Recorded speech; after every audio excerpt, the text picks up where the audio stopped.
We've got Thomas on line one. I think people dream this stuff up, Craig. I mean, it doesn't make any sense. I mean, I've heard the same things my whole life that, and it's purely an urban myth. There's no definitive story. Fred Rogers was not a Navy SEAL. He was not a special forces guy. He was not some kind of military operator. He was not a sniper. I truly believe that Fred Rogers did not deliver the sweet kiss of death to anyone. He invented things like the Land of Make-Believe, Trolley, King Friday, and Lady Elaine Fairchild. Now, I will give you, looking directly into the eyes of the Lady Elaine Fairchild puppet is definitely a trip into one of the levels of hell, but I mean, to the best of my knowledge, I was never any kind of special forces killer.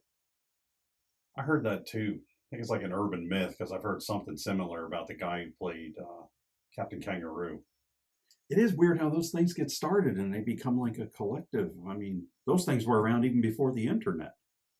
I'm telling you though, I definitely believe that collectively, Captain Kangaroo and Fred Rogers have killed less people than Matthew Broderick. Geez, man, I mean, it's true, but, come on. I will not be held silent by mainstream media. Line number 4 is Daniel. On the subject of dreams and remembrances, can I tell a story? Oh, great. Because there's nothing better than having somebody tell you a story about their dream. Picture this.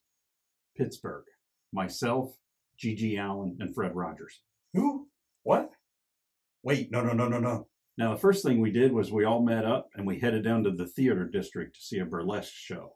I didn't know Pittsburgh had a theater district. If you're in the know, it does.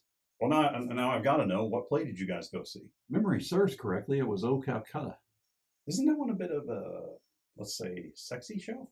It was, but since we saw it in the theater district, I'm pretty sure that makes it art. So that was what Gigi wanted to see? Gigi?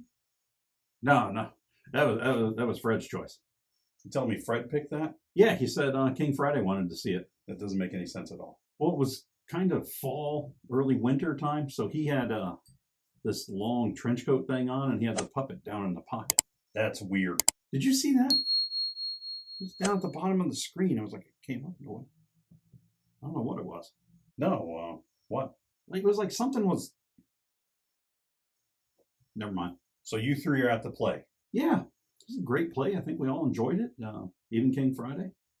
And Fred said, "Let's not cut the evening off too short. There's a 5-star Italian place down the street. Let's go get some dinner." So I just got to ask, how was Gigi during this whole endeavor? Because I've certainly heard some stories. He was polite, dressed very nicely for the evening, fit in well, told, great stories, had nice anecdotes. I don't see the hoopla around the guy.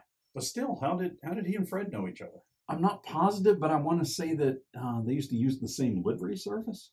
What's a livery service? It's like a taxi service for fancy people. Oh, so like upscale cars, like a Lincoln Town car, but not quite a limousine. Yeah, so we sat down at the Italian place. We put our orders in. I went with the veal. Fred went with the baked ziti. And Gigi had like this tour of Italy pasta sampler thing. Looked really good. Wait. This isn't going to be like that Walter Matthau dinner story at the Mexican place, is it? Oh, no. The meal was magnificent. We all had a very enjoyable evening. Well, then, wait, what was the dinner conversation like? Because I can't think of any topic that all three of you would have interest in. The usual dinner conversation, religion, performance art, politics, flower arranging, basics of puppetry. So then how did the evening end? Well, after some discussion, the drinks began to flow. So let's say, what was the level of alcohol consumption that took place? Scale of 1 to 10, 1 being good and 10 being bad? Yeah. I think we were about at a 17. So, surprising no one, Gigi got a little out of control. No. Quite the opposite. You've got some troubles going on when Gigi Allin is the man telling you to slow down. And he was telling Fred to slow down. I just can't picture Fred getting out of control. He wrestled one of the poor waiters down to the floor for a bottle of wild turkey. And this place didn't serve wild turkey. That's crazy. Then he went over to the bar, punched a bartender in the face, and then he ordered a gin and tonic. Yeah, but why? I have no idea. All I know is I saw him walk up to the bar. I saw him ask the bartender if he could make the gin and tonic. Bartender said, yes, I can. And then Fred leaned over the bar, slapped the taste out of the poor man. I'm talking, he slapped third grade out of this man's head. Man just stood there stunned. Fred didn't break his gaze with him. Just looked at him and said, sure, I knew you could. It was haunting. Dear God. He was just getting started. He was going table to table, grabbing the corner of the tablecloths. You know, it's Italian place. It's got that little red and white checkerboard thing. He starts, but they're actual cloth. And he starts tearing the cloth tablecloth in beat of the music that the band is playing. Next thing I know, he's got one of the tablecloths trying to flush it down the toilet in the men's room. Now, by this point, though, I mean, in all fairness, I think part of his plan was to get the tablecloth wet so he could come out and put the fire out. So a candle got knocked over? Well, what happened was Fred was telling a story about how Penn Jillette had taught him how to, spit fire. And then Fred's story just kind of trailed off like he was thinking. So Gigi, not letting the conversation die, he hopped in and started giving a bit of a dissertation on his feelings about how the early colonial influence still affects your basic modern haberdasheries. In the meantime, Fred went across the street to the Exxon station, got himself just a mouthful of gasoline, and had come back into the restaurant to display his fire-spitting skills. He sounds like this was a nightmare. But very fun. Anyway, by this time, Fred had come back. He had taken one of the candles. He didn't knock the candle over. He just held it up in front of him and used it to ignite the gasoline as he spit it out of his mouth. And that was where the fire started. So how much longer does this dream go on? What do you mean dream? Wait, what? It only goes on for a bit more. By this point, Gigi had seen the writing on the wall. The evening was over.